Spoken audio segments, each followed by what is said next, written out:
Asibuyele emuva phansi ngokuhlukumeza insango babebhema kahle omkhulu maybe kanye ngonyaka ugqoka ibheshu nembadada ngidi isiko lami phela amasule bedume ngokuhloniphana nokuphana sahlephulelana inyoni noma kuyijiyane.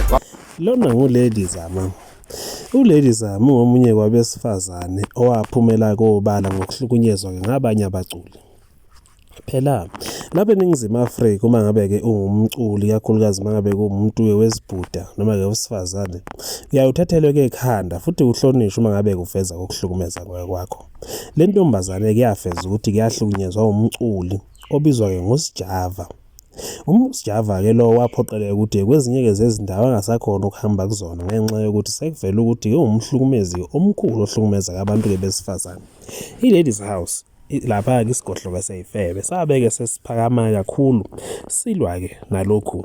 Phela iLadies House iyaziwa kakhulu ukuthi ke kuthenini ma kunodaba oluthinta ke umunye umuntu ke wesifazane baye belisukumele ke phezulu ngaphandle kokubheka ukuthi ngabe kuliqinisela lingakanani lokho okusuke kushiwo ke ngalolo daba.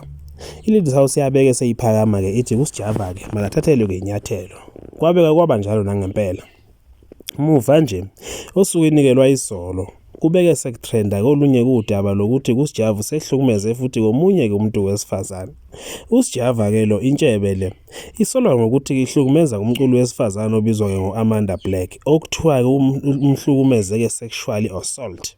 Lokho kusho ukuthi kungenzeka ukuthi ke mhlawumbe wamphoqa ukuthi kalale naye noma wamphoqa ukuthi ke benze ke ucansi shuthi ke kwabeke sekufika la khona okwafika khona.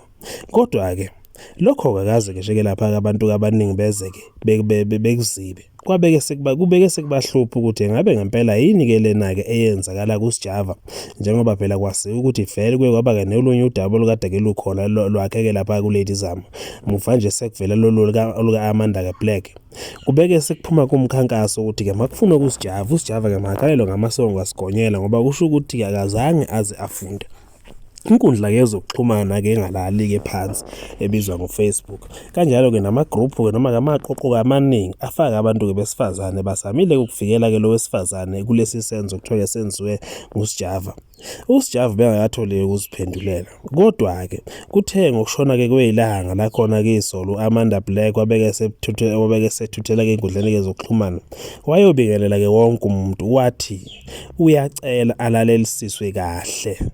Uthi yena lamahebezi noma lamahemeheme asedumile nasekhuletha ke enkundleni yezokuxhumana akawasi ukuthi aqhamukaphi. Uthi uzophumela obala ucela ukukhuluma eqiniso yena akazange azahlukunyezwe nguSjava.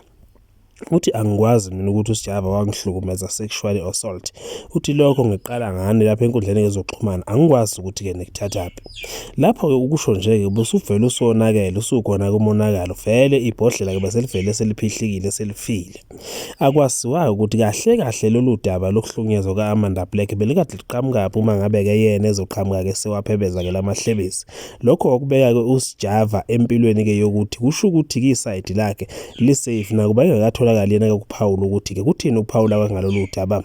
Amanda Black uthi akakwazi ukuthi uwahlukunyezwa nguSjava futhi uyafisa ukwazi ukuthi nina nikuthathaphi ukuthi ubehlukunyezwa nguSjava. Asibuyele emuva phansi ngokuhlukumeza insango babebhema kahle omkhulu maybe kanye ngonyaka ugqoka ibheshu nembadada ngidi isiko lami phela amasule bedume ngokuhloniphana nokuphana sahlephulelana inyoni noma kuyijiyane.